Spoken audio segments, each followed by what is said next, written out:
Praise the Lord. హల్లెలూయా. నా హృదయపూర్వకమైన వందనాలు. రాజనగరు యొక్క విలువ, ఆ రాజనగరంలో నివసిస్తున్న రాజవంశస్థులు అంటే కుటుంబాలు, ఆ పిల్లలు ఎలా ప్రవర్తించాలో, వాళ్ళు ఎలా ఉంటారో అనే సంగతులు మీరిప్పుడు వినబోతున్నారు. నీ ప్రాకారములలో నెమ్మది కలుగును, నీ నగరులలో క్షేమముండును గాక. నగరు అన్నప్పుడు అది రాజగృహం లేక అంతఃపురం. ఇంగ్లీష్లో వ్రాయబడి ఉంది ప్యాలెస్, కింగ్స్ ప్యాలెస్ అని రాయబడి ఉంది. ఈ రాజగృహంలో క్షేమం,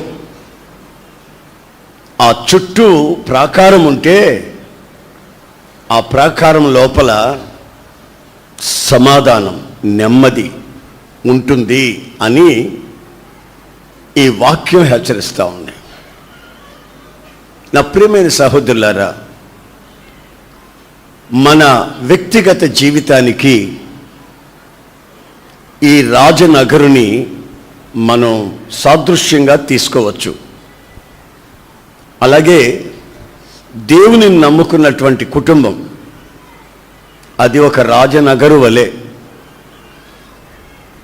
అలాగే దేవునిని ఆరాధిస్తున్నటువంటి దేవుని సంఘం ఇది కూడా ఒక రాజనగరు వలె. అంటే వ్యక్తిగతంగాను, కుటుంబ సమేతంగాను, సంఘ సమేతంగాను రాజనగర్కు పోల్చి ఇక్కడ వ్రాయబడి ఉన్నట్లు నేను గమనించాను. ఈ రాజనగర్లో క్షేమం, సుఖం, నెమ్మది, విశ్రాంతి, ఆరోగ్యం ఇవన్నీ కూడా మేళవించి ఉంటాయి. అక్కడ దరిద్రత ఉండదు, సమస్తము సమృద్ధిగా ఉంటాయి. ఎందుకంటే అది రాజనగరు, రాజు నివసించే స్థలం. మనం ఆరాధించే దేవుడు ప్రభువైన యేసుక్రీస్తు రాజులకు రాజు. ఆయన నివసించే స్థలం మన హృదయం. గనుక మన హృదయం లేక మన వ్యక్తిగత జీవితం అది రాజనగరు లాంటిది. ఆయన మనతో ఉన్నంత వరకు ఈ రాజనగరంలో ఏమేమి ఉంటాయి, ఆ రాజనగరంలో ఉండవలసిన అనుభవాలు ఎలా ఉండాలి అనే సంగతులు మనం గమనించాలి. ఒకసారి షేబా దేశపు రాణి సొలొమోను కట్టినటువంటి ఆ నగరం గురించి కొన్ని విషయాలు విన్నది, చూడాలని వచ్చింది. ఎందుకు చూడాలని వచ్చిందంటే ఆ రాజుని తన వలలో వేసుకోవాలని వచ్చింది. ఆ రాజుకి ఏదో మోసం చేయాలని వచ్చింది. కానీ ఆ రాజనగర్లోకి వచ్చిన తర్వాత రాజనగర్లో ఉన్న పద్ధతులు, అక్కడున్న వస్తువులు, అక్కడున్న సర్వసమృద్ధి, అక్కడ చిత్రించబడినటువంటి చిత్రకారుని పనులు ఇవన్నీ ఒక్కసారి చూసిన తరువాత ఆమె విస్మయము చెందింది, ఆశ్చర్యపోయింది. ఇక మోసం చేయాలని, దగా చేయాలని వచ్చిన మనిషి సొలొమోను ఆరాధిస్తున్న దేవునిని ఆరాధించటం ప్రారంభించింది, స్తుతులు చెల్లించటం ప్రారంభించింది, ఆ దేవుని ఘనపరచటం ప్రారంభించింది. ఎందుకో తెలుసా? ఆ నగరంలో ఉన్నటువంటి పద్ధతులు, ఆ నగరంలో ఉన్నటువంటి వస్తువులు చూసినప్పుడు ఆమె మనస్సు మార్చబడింది. మరెన్నడూ ఆమె ఈ సొలొమోను రాజుని విసిగించేదానికి ప్రయత్నించలేదు. కారణం ఆ నగరంలో ఉన్నటువంటి ఆనందం. ఆమె అంటది చివరిలో, ఈ నగరను గూర్చి, నీవు కట్టిన దేవుని మందిరాన్ని గూర్చి నేను కొన్ని విషయాలే విన్నాను, కానీ ఇక్కడికి వచ్చి చూస్తే నేను విన్న వాటి కంటే కూడా 100 ఎక్కువగా కళ్ళతో చూశాను. ఆ క్రమశిక్షణ, అక్కడ ఉన్నటువంటి ప్రజలు మాట్లాడుతున్నటువంటి ఆ మాట విధానం, ఆ వే ఆఫ్ టాకింగ్, స్తుతించటం, ఆరాధన జరగడం, వాళ్ళలో ఉన్నటువంటి ప్రశాంతత, ఇవన్నీ చూస్తున్నప్పుడు నేను ఆశ్చర్యపోయాను అంటుంది ఈ షేబా దేశపు రాణి. నేను కొన్ని రాజనగరంలో ఉన్న అనుభవాలని మీతో పంచుకుంటాను. గమనించండి. దంతముతో కట్టిన నగరు. మనం గమనించాల్సిన విషయం ఏంటంటే, అక్కడ దంతముతో కట్టిన నగరు, సిమెంట్తో కట్టిన నగరు కాదు, సున్నంతో కట్టిన నగరు కాదది, చెక్కబడిన రాళ్లతో కట్టినటువంటి నగరు కాదది, దంతములతో కట్టిన నగరు, రాజనగరు, ప్యాలెస్. అంటే మనం ఈ వాక్యం ద్వారా తెలుసుకోవాల్సిన విషయం ఏంటంటే, మనం రాజనగరమే అయితే, మనం రాజుకి అంతఃపురమే అయితే, మనం ఎలా ఉండాలంటే దంతముతో కట్టబడిన రాజు నగరం వలె ఉండాలి. దంతం అంటే చాలా విలువైంది. ఆమేన్, ప్రైజ్ ది లార్డ్. ఏనుగు సచ్చినా బ్రతికినా ఒకే విలువ అని అంటారు. చచ్చినా 1000 రూపాయలే, బతికినా 1000 రూపాయలు అనేవాళ్ళు మేము చిన్నప్పుడు. ఇప్పుడు ఎంతో నాకు తెలియదు మరి. ఎందుకంటే దానిలో ఉన్నటువంటి దంతాలు అంత విలువైనది, అమూల్యమైనవి, ప్రాముఖ్యమైనవి. బ్రతిమలాడి అమ్ముకోవాల్సిన అక్కర్లేదు. వాటి కొరకు వెతికి వచ్చి కొనేవాళ్ళు ఉన్నారు. కారణం అవి విలువైనవి. ఈ విలువ అనే మాట మనం గమనించినప్పుడు నాకు ప్రభు చూపించిన ఆలోచన ఏమిటంటే, యేసుక్రీస్తు రక్తము కంటే విలువైంది ప్రపంచంలో మరొకటి లేదు. ఆమేన్, హల్లెలూయా, హల్లెలూయా. యేసు రక్తం పవిత్రమైనది, పరిశుద్ధమైనది గనుక ఆ రక్తములో ఉన్న విలువ ప్రపంచం మరి దేనికి ఇవ్వలేం. ఆ అమూల్యమైన, ఆ విలువైన, ఆ పరిశుద్ధమైన, ఆ నిష్కపటమైన ఆ రక్తము చేత మనల్ని కొని, మనల్ని శుద్ధీకరించి, మనలను విలువైన రాజనగరుగా ఆయన మలిచాడు. దేవునికి స్తోత్రం. ఇక్కడ ఉన్న వాళ్ళలో ఎవరైనా ఇంకా యేసు రక్తం చేత కడగబడకపోతే నీ బ్రతుకు విలువలేని బ్రతుకు అనే సంగతి వాస్తవం. ఒక మనిషిని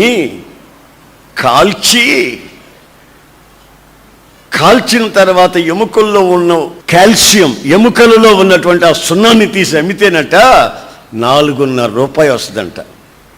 మనిషి చచ్చిన తర్వాత మనిషిలో ఉన్న విలువైనది ఆ సున్నం, కాల్షియం. దాన్ని అమ్మితే 4.5 రూపాయలు వస్తాయి, అంతకు మించి ఏమి రావు. మనిషి బ్రతుకు అంతేను. అయితే పగ, ద్వేషం, కలహాలు, ఇది నాది అది నాది, నేనంటూ ఏమనుకున్నావు, నా కులం ఏమిటి, నా గోత్రం ఏమిటి అని మనిషి విర్రవీగుతాడు. తన వ్యక్తిత్వంలోని విలువ తనకు అర్థమైతే తను మౌనంగా దేవుని సన్నిధిలో పురుగులాగా తను తాను తగ్గించుకుంటాడు అంటాడు దేవుని వాక్యంలో ఉన్న ఒక పరిశుద్ధమైన వ్యక్తి. గనుక మీ జీవితంలో మీకు ఎంత విలువ అంటే 4.5 రూపాయలు విలువ. కానీ యేసు రక్తం చేత కడగబడ్డారంటే మీరు దంతములతో చేయబడిన రాజనగరుగా మార్చబడతారు. అక్కడ ఎవరుంటారు? మన ప్రభు అయిన యేసుక్రీస్తు ఉంటాడు. ఆయన రక్తము చేత కడిగి శుద్ధి చేసి నిన్ను పవిత్రపరిచి విలువైన మనిషిగా మార్చి ఆయన సన్నిధిని నీ గుండెల్లో నిలిపి ఆయన నీలో ఆనందిస్తూ ఉంటాడు. అప్పుడు నీవు విలువైన దంతములతో చేయబడిన రాజనగరుగా నువ్వు మార్చబడతావు. ఆమేన్. Praise the lord.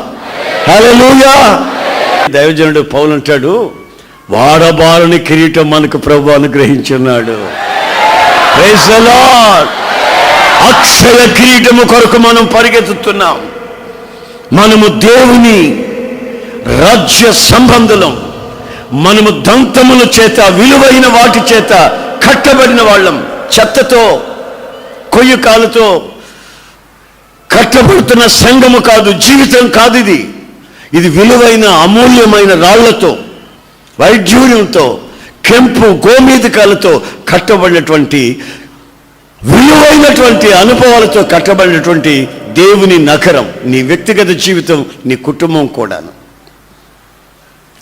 నా జీవితం సరే అలాగుందనుకున్నాం, మరి నా కుటుంబం కూడానా అని మీరు ఒక ఆలోచనలో పడవచ్చు. విశ్వాసుల యొక్క పిల్లలు రాజనగరుగా తీర్చిదిద్దబడినటువంటి కుటుంబస్తులు వాళ్ళ పిల్లల గురించి చెప్తున్నారు ఇక్కడ. నా పిల్లలు ఎలా ఉన్నారు చెప్పండి? ఎదిగిన మొక్కల వలె, నా కుమారుడు ఎదిగిన మొక్క వలె ఉన్నాడు. లేత మొక్క అనుకో, ఎండొచ్చిన వెంటనే అది వాడిపోద్ది, లేకపోతే అలుగుతుంది. నిలబడే ధైర్యం లేకుండా ఉండరు. నా పిల్లలు ఏ పరిస్థితినైనా ఎదుర్కొనేటట్లు నా పిల్లలు రాజనగర్ దగ్గర ఎదిగిన మొక్కలై ఉంటారు. ఆమేన్. ఇంట్లోకి వెళ్ళి చూస్తే తన కుమార్తెలు ఎలా ఉన్నారు? నగరులో, ఈ దంతముల చేత చేయబడిన నగరులో, ఈ రాజభవనములో నా పిల్లలు, నా కుమార్తెలు ఎలాగున్నారు తెలిసిన?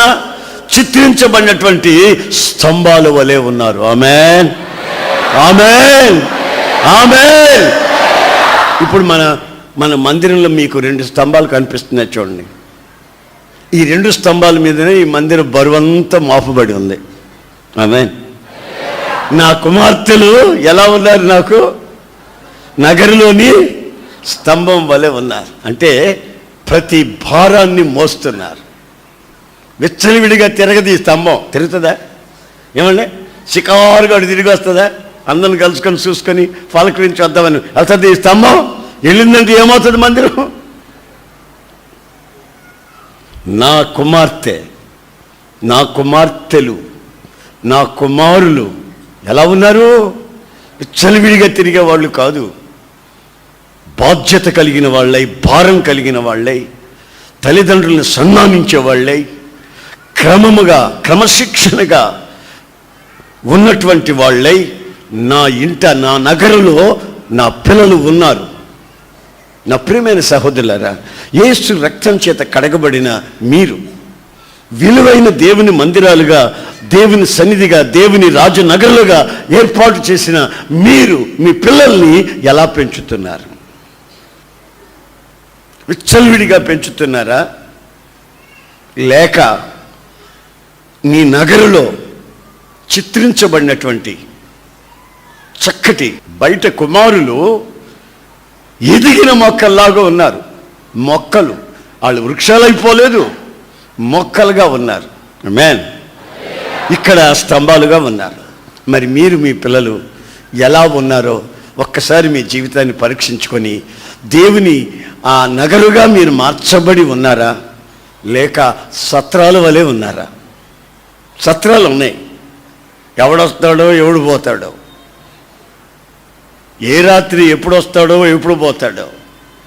ఏ దరిద్రులంతా సత్రాల్లో కూర్చొని